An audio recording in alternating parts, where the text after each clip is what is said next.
Asim. Kanina po, when I was doing my research doon sa express entry kung ano na ba ang update, nabigla ako doon sa update ng CIC News. Babasahin ko po sa inyo mamaya na ganun kalaki yung kanilang naging draw ngayong buwan na umabot ng 6,600 plus yung kanilang draw comparing sa ibang mga pathways o comparing sa ibang mga programs or stream ng IRCC sa kasalukuyan. Nakakatuwa dahil this is another way na masasabi natin na talagang umuusad yung kalakaran ngayon sa pag-invite ng mas maraming mga workers dito sa Canada, and hopefully sa mga susunod na panahon ay magkaroon ng mas malaki pang outcome or turnout yung iba pang program. So, sa nabasa ko kasi kanina, isi-share ko po sa inyo, no? Ang sinabi po ng CIC News ay mayroong 6,000 ITAs in a draw for Canadian Experience Class or CEC candidates. Sa kasalukuyan po yan. So, to be considered doon sa kanilang draw, candidates needed to have a minimum of comprehensive ranking system ng 520. And then, for created and express entry candidate profile before 5:30, nung pong July yon, Universal Coordinated Time on July 15, 2025. So, ibig sabihin, tapos na po yung pag-invite dito sa ganitong stream o doon sa express entry nga, pero ang mas binigyang favor dito yung tinatawag nating Canadian Experience Class, which is ang priority, alam po natin yan, ang priority ng Government of Canada ngayon sa iba't ibang sector ay yung tinatawag nating mga nandito na sa Canada, no? Hindi naman po lang sa kaalaman ng mga nakararami, di po ba? Dinagdag pa po dito, today's draw issued the most ITAs to CEC or Canadian Experience Plus class po candidates since July 16, 2024, making it the single largest invitation round under the program in more than 16 months na po ang nakararaan. No? This is a welcome change to CEC candidates.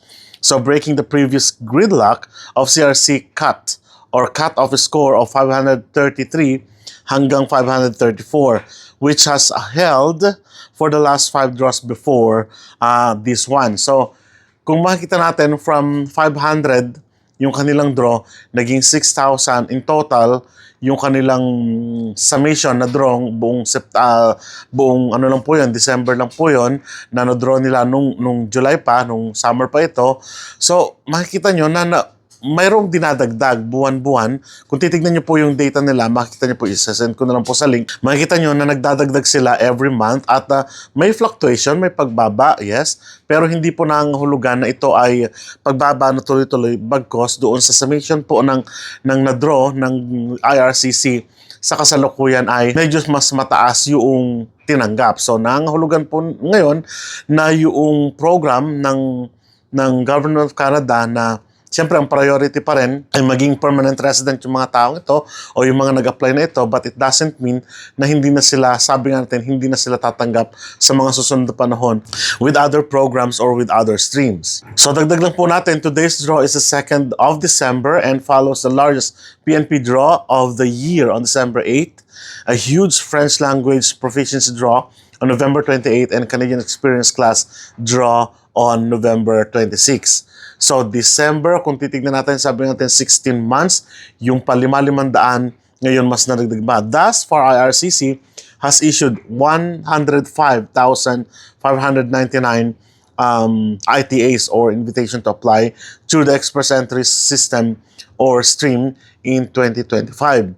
So, yung express entry ngayon, draws this year have primarily focused on PNP draws, with the remainder of express entry ITAs dedicated to CEC candidates with French language proficiency and those in express entry priority occupations categories. Ano po? So ano-ano, yung mga type na yun, Provincial Nomination Program, Canadian Experience Class, French language proficiency, sa class po na yun, healthcare, and siyempre, social service providers, yung pong sa education and trade. Sa French naman po, we have the French, Canadian Experience Class, Healthcare Social Services. Makita niyo po dyan lahat ng details hanggang sa education. So therefore, pinipilit ng Government of Canada nowadays na madagdagan yung kanilang draws. Dahilan po nito, kung titignan po natin ng mga nakararaang buwan, mas malaki yung ang iniwasan na po nila ngayon, medyo nakaka-frustrate po ito, yung nadadagdagan yung backlog nila ng mga nakararaang taon pa. So, kung ang sabi, ang average ay parang 100 something thousand na individual ang kanilang nadodraw, therefore, medyo mabagal pa yon kung titignan po natin doon sa mga nakararaang draw nila na nakapagdodraw sila ng halos more than or less than more than 150,000 parang gano'n per month, parang gano'n. Kung matatandaan nyo, di ba, nag-employ po sila ng mas maraming mga immigration officers or agent na kukuha ng mga data and of course para mapadali yung trabaho. But nowadays ay ang frustration po na nakararami sa kasalukuyan ay bakit ang bagal ng kanilang draw, bakit ang bagal ng pag-usad ng papers, and sunod-sunod yung pagbabalita nila o paglalabas sila ng post na medyo mas bumagal yung pagdodraw, nagkaroon ng mas mabusising pamamaraan and so on and so forth. Pero makita po naman po natin, hindi naman po ito true to all. Katulad po nito sa Express Entry, Canadian Experience Class and of course ay Provincial Nomination Program pa nga, medyo nakakatuwa na pakinggan na yung dating urit-urit lang ay libo na rin. So that's 6,600 this month only alone. So ibig sabihin, hopefully sa mga susunod na panahon, ipag-pray po natin na mas madaragdagan pa yung mga tinatawag nating draws nila per province o kaya naman the whole ng Canada, yung mga pumapasok sa sinatawag nating express entry draw. Although, pinadali yung programa kasi nga dating rates parang 600 yung express entry, ngayon 500 plus na lang, hindi po ba? Therefore, mas madali sana yung scoring. Kaya nga lang, ang naging problema ngayon is the system, yung tinatawag nating technicalities ng yung length ng pag-approve and of course yung yung ibang factor pa, halimbawa yung quota na tinatawag natin, yung capping. So kasama lahat yun sa mga medyo hindi natin gusto na mangyari dahil ito talaga yung magpapabagal, ano? And of course, kasama pa rin dyan yung tinatawag nating unemployment rate. Kung masyadong mataas, of course, hanggang doon lang yung cap nila.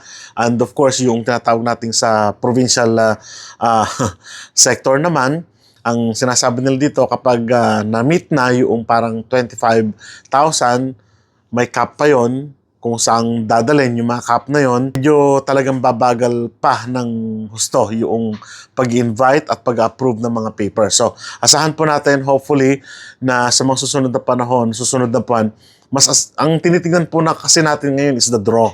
No, pinag-aaralan na po natin yung draw kung tumataas ba. Pag tumataas, ibig sabihin po ay mas maraming tsansa yung mga kababayan natin na nandito na sa Canada na makuha yung kanilang pangalan. And of course, kapag bumababa naman ito, therefore, medyo nagkakaroon sila ng backlog. So, yun lang po ang ibig sabihin yan. Kaya nga nung nabasa ko ito, gusto kong i-share sa inyo to dahil nakakatuwa. Dahil nga, medyo tumaas yung pagdodraw. Nangangahulugan na hopefully sa mga susunod na panahon ay tumaas yung kanilang draw backlog o mas bumaba pa. Mas tumaas yung kanilang pagdodraw, bumaba yung backlog. So, ganun lang po sana yung nais nating bahagi sa ngayon. So, hopefully, sa mga kababayan po natin na nandito na sa Canada, ay masama sa susunod na draw yung inyong mga pangalan nyo. If you are under provincial nomination program, and of course, yung tinatawag nating Canadian Experience Class para masama po kayo doon sa approval na mabigyan ng tinatawag nating ITAs or invitation to apply. So, yun lang po muna sa ngayon. Maraming salamat at paalam.